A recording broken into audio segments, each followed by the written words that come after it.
Hello, everyone, and welcome to session 3 of Resurge Your Business. I'd like to introduce to you our fabulous speaker, Robin Koenig. Hi, Robin. Hi, Kathy. Thanks so much for having me again, and welcome, John. It's Thank a you. pleasure to have you here. This is one of my favorite subjects to talk about, and it's funny, we were just chit-chatting about that, right? About money being such a kind of a simple topic, but at the same time, it's really important. And so, I'll put a disclaimer out there. I am not a financial expert. I am not a financial advisor, a wealth manager, any of those things. My intention is to guide a direction when it comes to small business owners and building a roadmap, really kind of like taking a peek under the hood. And the reason I love to do this presentation is because I've been there. I've always loved numbers. I've loved, doing my own household budgeting, my personal budgeting. I love spreadsheets. I mean, I've always really enjoyed the idea of managing money. And when I started my business, I didn't take that seriously. I took my personal finances seriously still, but I didn't take the numbers, the financial understandings or resources seriously when I first got started. And quite honestly, it was what I believed. I thought, well, I'm too small, you know, I'm just getting started. I don't need to do that yet.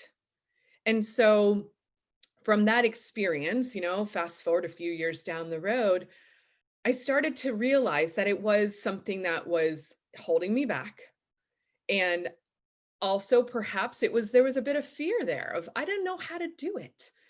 And the funny thing is that I didn't know how to do pretty much all of the things that I was experiencing as I was starting my business. And so I had to make a decision. I had to make a decision to, one, look at it and want to understand it, right? Going back to some of the first topics that we were talking about in this series, what was it that I was thinking about and how was it making me feel and what did I want to do about it?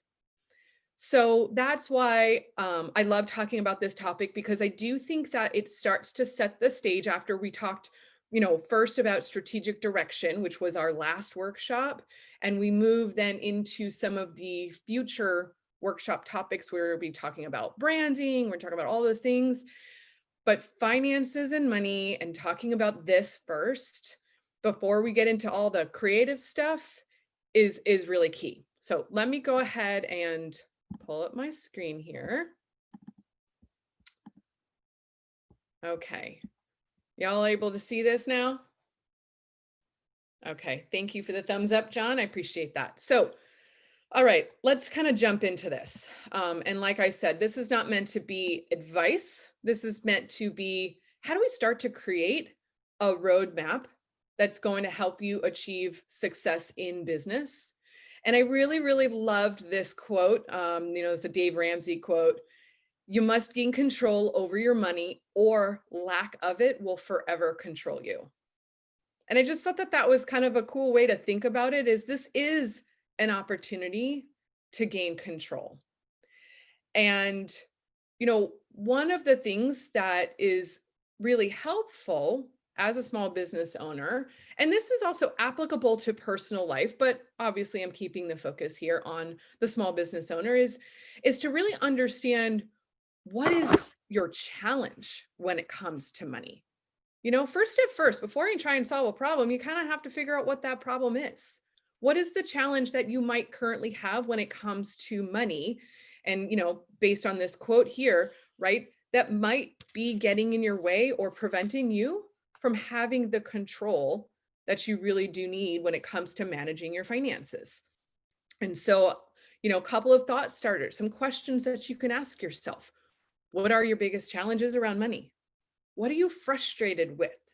When I think back to what I was either frustrated with, or my biggest challenge was I didn't know how to do it.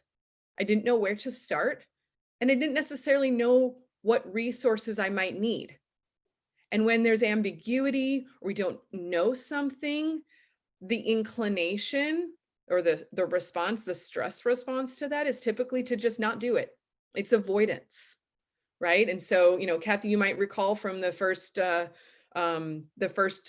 presentation that I did around energy. And John, this might not make a lot of sense for you right now, but you can watch the video on the first workshop around energy leadership as we talk about anabolic or positive energy and catabolic and negative energy.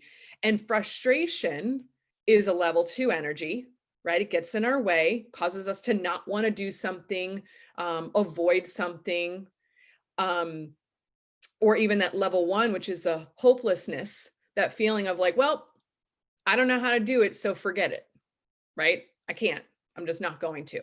So it keeps us in a place of stuck. And so some of these ideas and the things that I'm going to share with you and the resources are to help you move forward into that more anabolic, positive, solution-oriented way. It might not solve all of the problems. It might not be, the end game of having, the perfect budget, right? Or the full financial success, but it'll help you start to understand it, right? And that's the first step here. So what are the realities? The reality is that many small business owners don't keep track of their finances. That's a pretty good reality. And I have a lot of resources, CPAs and wealth managers and so forth that have validated this. Probably a reason why they have a lot of business, right? The people, small business owners need help and they don't keep track of their finances. And some small business owners find managing their business finances to be a real pain. Not necessarily the fun stuff, unless it's what you really love to do. Or maybe if your business is in finances, that could be a whole different story or a different reality. But the truth is, it can be tedious. Keeping your finances in order is extremely important. It's the mirror reflection of your business. And it's funny because when I ran a nonprofit organization for about 7 years, and I had an excellent CFO that we worked with. And that was one of the things that he taught me as I was, really trying to be the leader when it came to the financial success of the organization. It's kind of like look in the mirror when you're trying to, improve your health, right? You're trying to succeed when it comes to, maybe weight loss or even weight gain. You got to step on the scale. You got to look in the mirror. And this is the same when it comes to your finances. You really need to look in the mirror because it is the true reflection of what's going on within your business, right? You can have the best strategic direction, but if you don't have a financial roadmap, the direction's not going to take you very far. You could have the most beautiful brand, but if you don't understand the finances behind the business, then the brand isn't necessarily going to help you get to where you want to go because you haven't set the stage for it. So, a couple of thoughts as to why it's important. It helps you project where your business is headed. Strategic direction, it's got to have a financial partner to it. Whether it's the chosen direction or not, you still need to know which way it's going, right? And then you can be able to gain that control or figure out where you want to go next. When you know exactly how your revenue and your expenses are stacking up, you can begin to make informed decisions about your business. Remove the blinders. If it's fear that's getting in the way, then you're probably going to have a tunnel vision putting those blinders up. Remove those blinders so that you can see what it is that's going on and make an informed decision, a conscious decision, not a fear-based decision.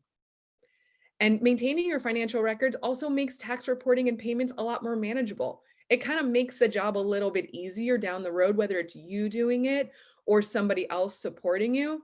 Work smarter, not harder. So I bring this up on the screen again. This is a slide that I've used in every single presentation. And John, this is, just to kind of fill you in a little bit. This is what my business uses when we start to help a business owner understand where they are in terms of maturity in their business. And we look at 8 different segments of the business. We talked about energy in our first workshop. And then last week or it was 2 weeks ago, actually, because of the election. We talked about strategic direction. And now we're moving our way around the wheel here and we're talking about money, right? And so again, we're going to be looking at, a level 1, which is, the startup phase of a business, or level 2. We're getting into stability, level 3, sustainability, level 4, scalability, and then level 5, sellability. And so it's the same as the last 2 segments. Now we're just looking at money. And these 4 segments, from energy all the way through the brand, are the strategic side of the business, or the wheel, that we use when we're looking at a business and helping a business owner understand where they're at. The left side of it, which we'll be talking about in future workshops, is the tactical side of the business. Okay, so we're still on the strategic side of things, but we're talking about money. Make sure, there we go. Okay, so as we've kind of talked about these different levels of maturity, I want to share with you what it kind of sounds like when we're talking about money and finances, right? So we put these levels of maturity into context with each of these segments.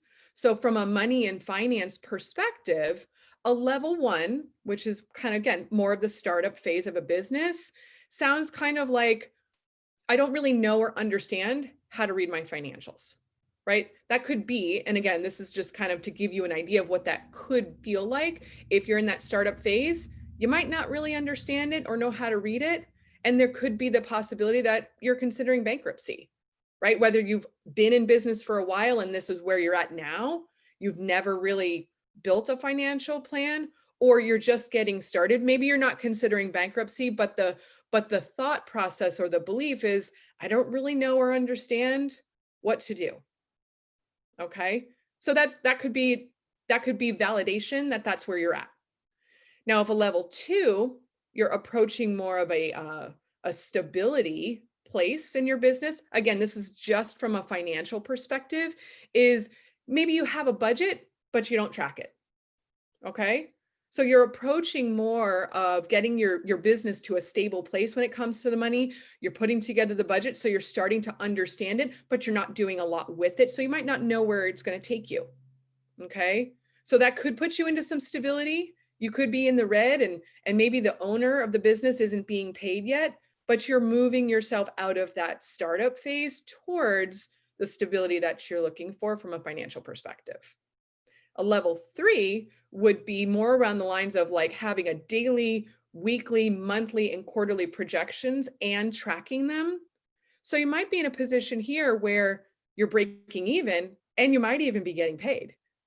That's really where you're starting to get into a sustainability place, right? That's going to kind of keep you at a place where, great, I kind of know what's going on and I'm tracking them. And from a revenue perspective, I'm actually getting paid.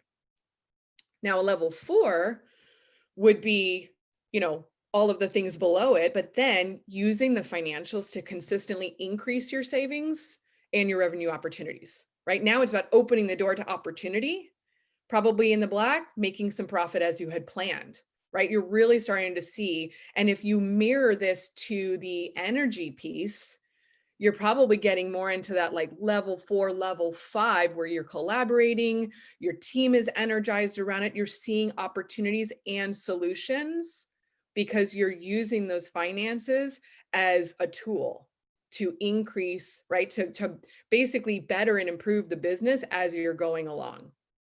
No longer scared of something, no longer having challenges getting in the way, because you're seeing it as something, as an opportunity. And then the level 5, when you're talking about getting your business beyond scalability, is maximizing the profits and reinvesting in the business to build that equity, and seeing that that equity is on target to do whatever it is that you want to do with the business. That long-term strategy is something that now you're like, you get to choose, what do I want to do now? Do I want to continue to scale the business? Do I want to sell the business? Do I want to remove myself from the day-to-day? You're putting yourself in a place of choice. Those are where the options really start to open up, getting to that level 5. Now, this is not easy. Going from 1 to 5 does not just happen like that. It's not easy. And also, I like to remind so many small business owners feel like this is something they're supposed to do themselves. And when it's not something that you feel like maybe you have the capability to do, and maybe you just don't like it, this is the kind of stuff that puts us into that feeling of frustration, where if I don't want to do it and I'm not going to do it, then all of a sudden you find yourself back to that, starting point again. And so I really like to encourage the fact that asking for help, relying on resources is not a weakness. It's basically just being honest, right? Going back to the reflection, looking in the mirror and saying, maybe this isn't my expertise, and maybe I just don't like doing it. So would I rather put myself into a place of stuck than ask for help and align myself with resources that are going to get it done and help me get to a better place when it comes to the business maturity on a financial perspective?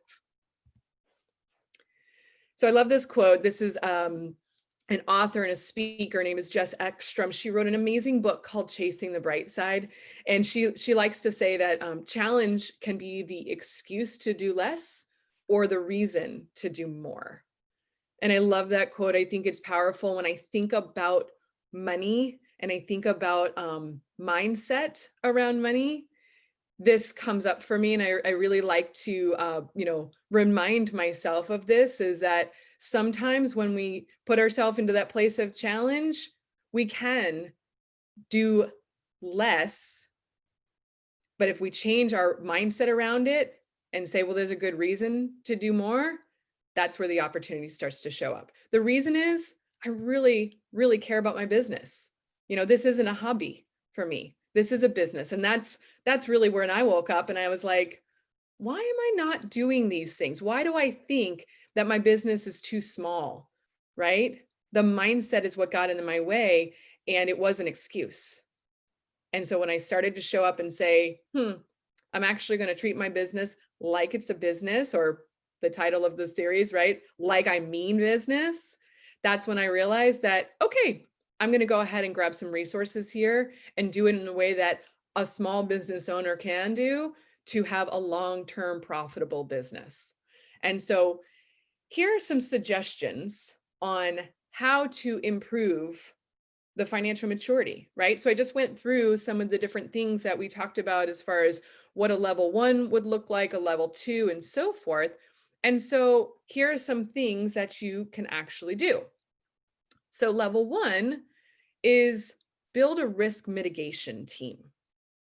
And I'm going to talk about that a little bit more on the next slide, but this is about really like uniting, like a united front. Like I think about like everybody locking arms, right? And building a team that is going to help you reduce your risk, a risk mitigation team. And there are a couple of resources that are super helpful and beneficial when it comes to doing that. Protect yourself, reduce your risk, and build a solid team that's going to help you along the way. And then the second piece to this level 1, to move yourself from a startup into a more stable business, understand your financials. You do not need to be an expert, but understanding the basic elements of your financials, what they're meant for, will help you have a better conversation with those resources, with that risk mitigation team, to just have the basic lay of the land. You don't need to study them. You don't need to get your degree in finance, but understanding the basics of what those financial elements are, right? Key documents and so forth, will really help you move that forward and be less afraid of it as well. So that's the level 1 movement. From a level 2 perspective, say you've already done a couple of these things. Oh, I've got some people in place. I understand the basics. What's the next thing I could do? Hire a bookkeeper, right? There are experts out there that love to do that. It takes the tedious tasks away, right? We've all got a lot of things on our plate. We wear a million different hats. That's not a hat you necessarily need to wear. Now, maybe in the startup phase, you want to try it out for yourself. Perfectly acceptable, right? But in order to get to that next step, hiring a bookkeeper is a really helpful resource, and keeping and maintaining those books. And then the second piece is developing the monthly budget and the forecasts that are going to help you keep track and keep an eye on what it is that your budget is doing, where it's at, and where you want to go. So that would be level 2. Now, level 3, I can't actually read on my screen. So Kathy, can you do me a favor and just read it? I'm blocked by all of these squares, and I can't move them for some reason. It won't let me move it. All right, so level 3, monitor cash flow, monthly reconciliation. Awesome, thank you. You're welcome. That level 3, not only are you going to develop the budgets and the forecasts, or again, work with that resource, but you're actually going to monitor them, have an understanding of what the cash is doing, what's coming in, what's going out, be a little bit more aware of the movement, and then do the reconciliation. Reconciliation is kind of like the checks and balances. I think back to old school, using a checkbook, and when you'd go through and actually mark the checks off on your register, like that doesn't happen as much anymore, at least the hand done kind. My kids have no idea even what that means. They look at me, they're like, what's a check? But the reconciliation is being able to say, is that something that actually happened in the business? And does it make sense? Is it in my book somewhere? And making sure. And if something is off, to have a conversation from a place of knowledge and purpose with the financial resources that you have in place. So that's kind of how to go from a level 1 into a 2 into a 3, and the couple of things that you can do and those steps you can take. Now, when I was talking a little bit about that level 1 and building the risk mitigation team, I see this as, really getting started. And if you haven't done it, let's just say you're a business owner and you're like, I do all the reconciliation. I have a budget. I've got a bookkeeper, but maybe I didn't do all of those things in level 1. Totally okay. Go back. Just go back and fill in the gap there, right? And recognize that maybe you want to build your collaborative financial team. And that's from a level, from an energy perspective, that's the level 5. You're really talking about uniting forces and using people with various skill sets that are going to help you achieve what you want. And I love this approach to building a collaborative financial team. These are the people that are going to be like right there with you by your side to help you be as strong as possible in your business. So the basic risk mitigation team consists of 4 people, including yourself: a business attorney, an accountant, an insurance broker, and a banker or financial manager, which sometimes is one person, or it might be 2 separate people. It might be having a personal banker and also a wealth advisor or financial manager. And so these are the key players here. And, if it's something that you're like, well, I don't really know who to call or what they might do for me or whatever, ask your local chamber. That's a great resource to go ahead and say, well, I'm looking for a business attorney. Is there one in the chamber? Excellent resource. If not, ask a fellow business owner. Always getting a referral could be helpful. Reduce the fear of, I've never spoken with a business attorney. I don't even know what they do, right? The first step is just kind of removing the idea that you don't know, I've never done it, as the reason not to do it. And then sending a message out saying, hey, I'm a small business owner. I'm curious about, making sure that I'm protecting my business in the appropriate way. Can I have a conversation? I have some questions. Or I don't really know what this means. So can I get on the phone with you and have you explain to me what this could do to help serve my business in the best possible way? So building that collaborative financial team is that first step. And then the second piece is, we talked about understanding your financials, was really knowing what the 4 key financial documents are. And again, you don't even have to be able to read them in entirety, but understanding what they are and why they're important. So the first one is your balance sheet. This is just that snapshot. What is your current financial standing? That's the first one. The second one is your income statement. Income statement is your basic profit and loss. So understanding where where the income is and what your liabilities are. The third one is your cash flow statement. This one is it's important because it's different in understanding the inflow and the outflow of expenses, right? And what does that do to your business? If you're not looking at cash flow, it's like, I refer this to, using the ATM balance as your understanding of your bank account. It doesn't really tell you the full story of what's going in and out. It just gives you the number. And sometimes it's not always the accurate number. So you want to understand what's going in, what's going out, and at what times it's doing that, to make sure you have the cash in the right places at the right time. And then the last one is your revenue forecast. This is just giving yourself an educated prediction for the upcoming year. It could even be for the upcoming quarter, the upcoming month, the upcoming week, but having the opportunity to say, I know what that prediction could look like, and I want to make sure it's in line with where I want to go.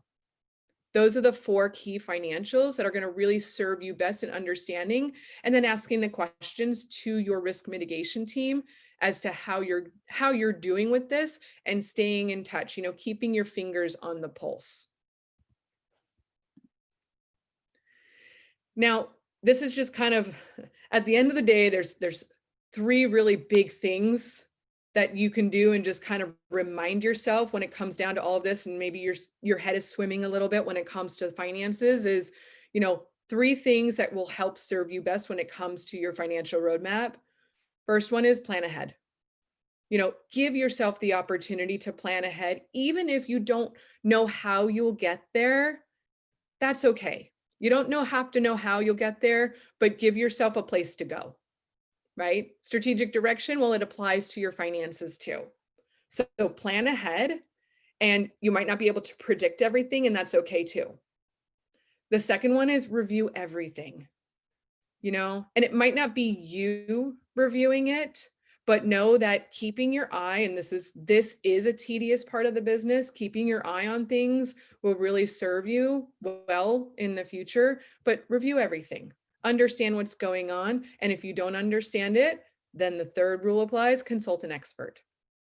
They're there for a reason. They're there to help you. And finding those right people that are a good fit within your team that you trust, that you can build that, that confidence, and you understanding your business to its best possible place, is really going to be, something that will help you long term. So those 3 things will help you build a financial roadmap towards your success. So I like to share this because we can talk, for hours about the specific details of financial roadmaps, planning, budgeting, all of those things. But one of the biggest things that comes up is our beliefs and our mindset about money. And it's part of the reality that we are human beings, we're people as business owners. And so what we think, right, going way back again to the energy leadership, what we think or believe affects what we feel. And then it then impacts what we do or what we don't do, right? So our financial mindset is our financial reality. And so the one thing that I learned, and this was quite a while ago, is that money is actually energy, right? And I'm not going to get too off the charts around this, but it either holds you back, or either moves you forward, or it holds you back, right? And you get to choose the direction that it goes. And so I like to put it into the context of this. Money needs a job to do, right? Have you ever thought about it that way? Money needs a job. And it's like a current, right? In this example here, it either moves you forward or it holds you back. Or if you think about it from a cash flow perspective, right? It is like a current, and it needs a job to do. And in order for money to be helpful, and for us to believe or think that it's helpful in order to create abundance, we need to have an idea as what it could do for us, right? It starts with what we think about. And so the idea of abundance, right, it typically is associated with money, but it's also, we can feel abundant in our life around other things, not just money. But if you start to understand your financial mindset, and are you giving money a job to do when it comes to your business, or are you holding it and protecting it? Are you trying to kind of keep it so tightly, tucked into your business, or even, your personal income, that you're not giving it a chance to work? You're not giving it a chance to flow. And so when I started to apply that idea, that understanding to my business, what it did was it opened up, first of all, well, before I say what it opened up, it released a lot of my fear, right? If I remove the fear that, oh my gosh, there's not going to be enough, right? If I no longer believe that money might not be enough, then I also started to change, well, if I remove some of my hold on it, I'm freaking out, I'm going to try and hold it all in, and gave it some space, then you start to open up more space, more places for that money to flow in.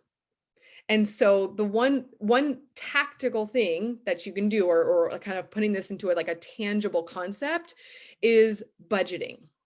When you're creating a budget, is giving space for the things that you actually want to do with it. And I learned this from a great CFO that I used to work with, when, we'd be doing budgeting and be like, but we don't have that much.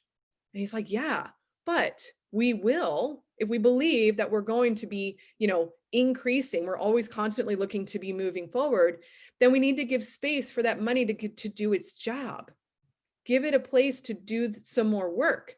So if we don't currently have, say, a budget line item for marketing, well, let's put one in there. Let's give a space for that new revenue that we want to flow in, because we believe it will. We're setting ourselves up for that opportunity. We're building a strategic direction, a financial roadmap. We're putting all these things into place. And now we want to give that revenue an opportunity to do its work. Let's give it a job and build the line item there.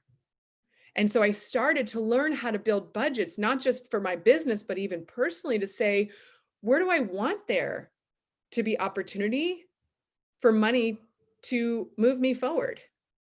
So build a line item in there, even if it's like, I'm going to put $1 there, right? I'm going to budget $1, but I'm going to give it a space. And now that can continue to grow as you keep your eye on, the finances, as you keep your eye on, or your fingers on the pulse of your business. Don't restrict the budget because you're afraid that you won't have the money. Open up the budget and give yourself space to, improve it and get some money into those line items in the areas where you do want to see growth. And so I kind of want to round this out a little bit here, is, building this money roadmap. One of the things that I love to think about is the fact that this idea of like what's normal, and this is very common like right now, where everybody's kind of talking about like the new normal or whatever, but this idea of normal doesn't mean it's required. And so if we think it's supposed to be done a certain way, or this is the normal way that it's done, say even building a budget, if you're like, well, this is the normal style budget, doesn't mean you have to do it that way. If it's not working for you, change it. Remove what's not working and replace it with what you want. If you feel like your business from a financial perspective isn't working, but that's what you're supposed to be doing, talk to somebody. If it's not working, replace it with what you want. But it might take thinking about it a little bit differently. And so here are some thought starters as to how you might think about it a little bit differently to create a new money roadmap. So the first question is, and maybe again, if you haven't watched the first segment, you might not fully understand this, but as I was talking about, energy levels, and this is really just about what's your money mindset? Like, how does money make you feel? What is the thought that comes up when you start thinking about money? How does it make you feel? And what does it kind of make you want to do or not do? When you think about money or your budget or your finances. And so I like to think about it, well, how does it feel now? What's your mindset or your energy around money? And take a step back and think about it growing up. This might kind of get a little deep for you, right? If we start thinking about, well, what did I experience growing up? Were my parents, always talking about money? And, maybe the theme was, we don't have that much, or money is tight. Was there a common theme? Or was it, we didn't really have a lot of restrictions, we felt very comfortable. Like, what did that do to kind of shape your thoughts or your ideas around money now? Because it does shape us. Some of us, you maybe were raised in a way that you're like, I'm always going to save my money. I don't want to spend it. It probably came from somewhere. And if it's serving you and if it's working for you, great. If it's not, I just encourage you to think about it, put some thought around it and consider it. And then, is it serving you or not? The second thought starter or thing that you can, do to kind of build your roadmap is, what is your financial direction based on now some of the work that we talked about in the last workshop around the strategic direction? What is your financial direction now with your 10-year vision in mind, with your mission articulated, and with your 3-1-3, the 3-year plan, 1-year goals, 3-month rocks, with that in place? So, right. So we're like, it's like a layer cake, right? So we talked about strategic direction. That's really important before you set the stage for your financial roadmap. So what does that look like now that you've got your vision, your mission, and your plan in place? Awesome. Great. Layer it on top. And then the third question is, what am I hoping to achieve from this financial roadmap? And what resources do I need in place to get there? If at the end of the day, you're like, I feel like I've got those people in place, then think about, what do I need to do to improve the power of those resources?